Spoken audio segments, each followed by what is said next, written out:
Pembinaan Kompleks Mini Kementerian Sumber Asli dan Kelestarian Alam siap Februari tahun depan. Perinciannya bersama Anisia Daules. Teruskan, Ann.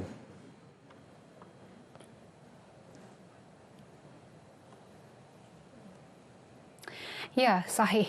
Pembinaan Kompleks Mini Kementerian Sumber Asli dan Kelestarian Alam NRAS dijangka siap sepenuhnya pada Februari 2029. Projek melibatkan kos hampir 81 juta ringgit ini mula dilaksana pada 2 Oktober 2025. Apabila siap kelak, kompleks mini ini bakal menempatkan beberapa jabatan utama di bawah NRAS. Antaranya Jabatan Ukur dan Pemetaan Malaysia, Jabatan Mineral dan Geosains Malaysia Sabah, Jabatan Ketua Pengarah Tanah dan Galian Sabah serta Jabatan Meteorologi Malaysia Sabah. Sekaligus memperkukuh kecekapan pengurusan dan perkhidmatan kementerian selain mewujudkan persekitaran kerja yang selesa dan kondusif. Sebelum ini kebanyakan ini pejabat dia masih menyewa di kompleks-kompleks sekitar Kota Kinabalu. Jadi kalau kita masuk di sini dia merupakan aset dan juga kompleks kita tersendiri. Kita boleh menjalankan mesyuarat, membuat latihan dan urusan yang berlainan. Dan lokasi dia sangat sesuai sebab dia bersebelahan dengan KKIA. Bangunan ini juga akan dilengkapi pelbagai kemudahan termasuk Dewan Serbaguna, makmal, gudang serta pejabat pengurusan. Selain menerapkan elemen teknologi hijau dalam bangunan.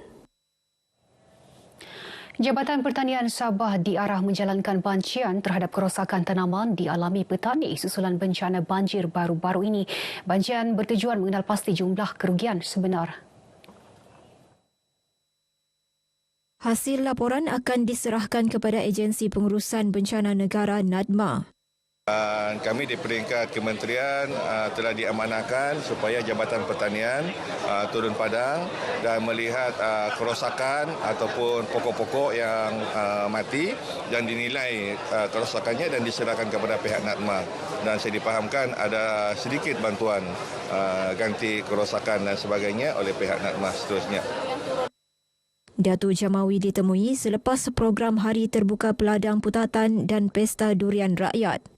Terdahulu, beliau mengingatkan peniaga untuk mematuhi proses biosekuriti bagi penghantaran durian untuk pasaran di Sarawak dan Brunei Darussalam. Ia penting untuk menjamin keselamatan selain memastikan kualiti buah-buahan kekal. Daerah Telupit berpotensi dibangunkan dalam industri air mineral, penternakan udang galah, pembuatan barangan kosmetik dan perubatan.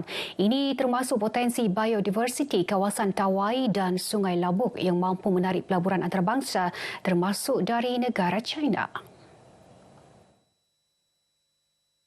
Pembantu Menteri Perindustrian Keusahawanan dan Pengangkutan Datuk Johnny Bonjay Kurum berkata, beliau akan bekerjasama dengan syarikat berkaitan kerajaan GLC berkaitan untuk menerokai keistimewaan biodiversiti kawasan berkenaan.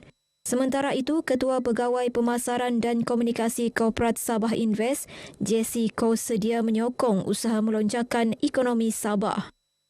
Very grateful and thankful for the ministry to arrange this study visit for Invest Sabah Berhad. So together with Jatama Water, we have explored the investment opportunities in area Telpit. So we actually found the perhutanan, the FMU, actually potential for the collaboration from our current inquiry from Taiwan. Daerah Kinabatangan memerlukan akses internet berkelajuan tinggi dan stabil untuk memenuhi keperluan masyarakat setempat. Kemudahan ini penting bagi memastikan penduduk tidak ketinggalan mendapat maklumat terkini.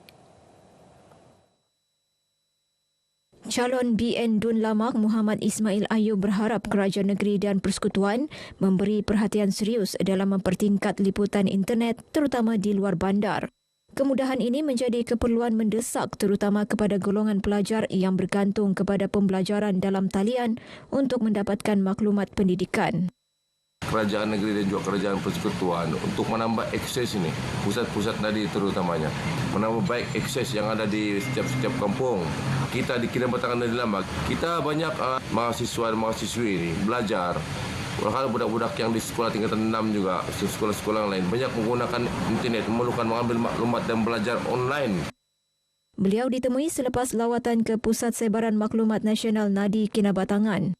Selain menawarkan akses internet secara kolektif, Nadi turut berperanan memperkasa ekonomi dan taraf sosial masyarakat melalui pendedahan kepada teknologi komputer, celik digital serta pelaksanaan aktiviti berimpak tinggi di peringkat komuniti.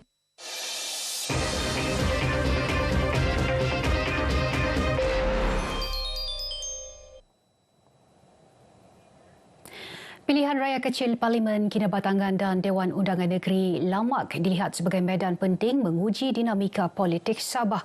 Ia bukan sekadar pertandingan antara calon, sebaliknya menjadi ukuran kekuatan parti politik serta cerminan suara pengundi menjelang fasa politik seterusnya di negeri ini. Sejauh mana PRK ini mencerminkan sentimen sebenar pengundi, Fadli Zil Ikram ada perkongsiannya.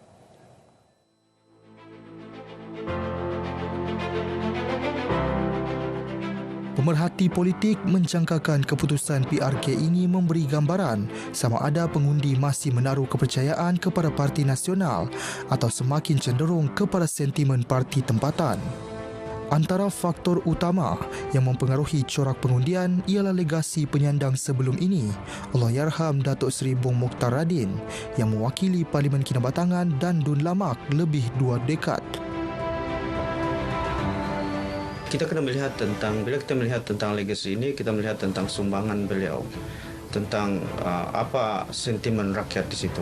Dari segi sumbangan, kita tahu Datuk Seri Bong ini kalau bukan hanya di peringkat parlimen, di DUN pun suara beliau ini adalah antara yang sering ditunggu-tunggu. Dalam masa sama, peranan pengundi luar turut dilihat signifikan. Dengan anggaran sekitar 5% daripada keseluruhan pengundi bakal pulang menunaikan tanggungjawab pada PRK ini. Walaupun kecil, kumpulan ini berpotensi mempengaruhi keputusan akhir. Khususnya jika persaingan berlangsung sengit dengan margin kemenangan yang tipis. Dia bukan hanya tentang legasi tapi juga tentang credibility calon yang ada di situ. Selain itu, rakyat juga minta pucuk pimpinan supaya melihat sangat tentang kawasan-kawasan yang masih lagi perlu dibangunkan itu dan perlu diambil perhatian dalam konteks mungkin dari segi peruntukan pembangunan dan sebagainya. Pengundi di kawasan ini turut memberi gambaran jelas tentang harapan mereka untuk PRK ini. Pembaikan jalan raya lah supaya tidak lagi berlaku kemalangan lah macam begitu. Sama kereta-kereta tidak banyak kerusakan macam tayar begitu kan. Selalunya kebanyakannya orang kerusakan tayar, pancu tayar. Mungkin untuk membuka lebih banyak tempat pekerjaan begitu untuk orang muda untuk bekerja lagi begitu. PRK Parlimen Kinabatangan dan Dun Lamak dijangka menjadi saluran penting pengundi menyampaikan mesej jelas, khususnya tuntutan terhadap pembangunan berterusan, kewibawaan calon serta hubungan yang kukuh antara kerajaan negeri dan persekutuan. Fadli Zil Ikram, RTM.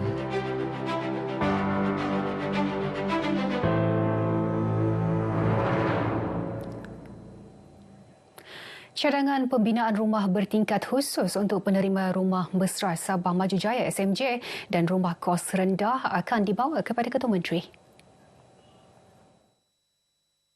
Pengerusi Lembaga Pembangunan Perumahan dan Bandar LPPB Dato' Awang Ahmad Shah Awang Sehari berkata, ini kerana pendekatan pembinaan sebuah rumah untuk setiap penerima sudah tidak sesuai, terutama di kawasan bandar yang padat.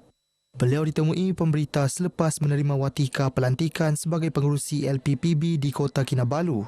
Katanya kuota rumah kos rendah dan mampu milik perlu dipertahan supaya golongan berpendapatan rendah dan sederhana dapat memiliki rumah sendiri. Harga rumah di bandar kini antara 400 hingga 600 ribu ringgit, jauh di luar kemampuan majoriti rakyat. Justru Dato' Awang Ahmad mencadangkan bantuan SMJ disalurkan terus sebagai sebahagian bayaran harga rumah, menjadikan pembelian lebih mampu milik. Undang-undang menuntut ketahanan dan ketekalan meskipun perjalanan ditempuh panjang dan mencabar. Demikian tegas Presiden Persatuan Undang-Undang Sabah SLS, Datuk Muhammad Nazim Madwarin semasa Majlis Makan Malam sempena pembukaan Tahun Perundangan Sabah dan Sarawak 2026. Menurut Datuk Mohamed Nazim, majlis ini melambangkan kesinambungan proses dan tanggungjawab dalam profesyen undang-undang meskipun dilaksanakan dalam suasana lebih mesra. Ia bagi menandakan peralihan daripada pelaksanaan tugas rasmi kepada pembinaan hubungan yang lebih erat, sekaligus mengukuhkan jaringan kerjasama antara pihak terlibat. Lebih 600 peguam dari Sabah dan Sarawak menyertai majlis ini yang turut dihadiri Yang di-Pertua Negeri Sabah, Tun Musa Aman dan Timbalan Ketua Menteri, Datuk Seri Panglima Masidi Manjun mewakili Ketua Menteri. Keputusan Kementerian Pendidikan KPM tidak mewajibkan pemakaian tali leher di sekolah mulai tahun ini disifatkan sebagai langkah teliti dan berasaskan kajian menyeluruh. Pendekatan ini juga menunjukkan kesungguhan KPM dalam menilai keperluan pelajar dengan mengambil kira pandangan pihak sekolah dalam pelaksanaannya di peringkat institusi pendidikan. Kalau kita lihat bagaimana KPM telah melaksanakan tali leher tidak diwajibkan. Jadi mungkin KPM telah mengkaji, ya sekolah juga pernah mengkaji bagaimana cara penggunaan. Jadi ini bagi pihak PBKS menyambut baik saranan daripada KPM. Pendekatan ini selari usaha KPM untuk mengurangkan tekanan keuangan ditanggung isi rumah, khususnya dalam penyediaan kelengkapan persekolahan. Baik, sekian perkongsian dari Sabah untuk petang ini. Untuk lebih banyak perkembangan semasa teruskan bersama Sahih. Salam Malaysia Madani. Sahih. Baik, Anne, terima kasih.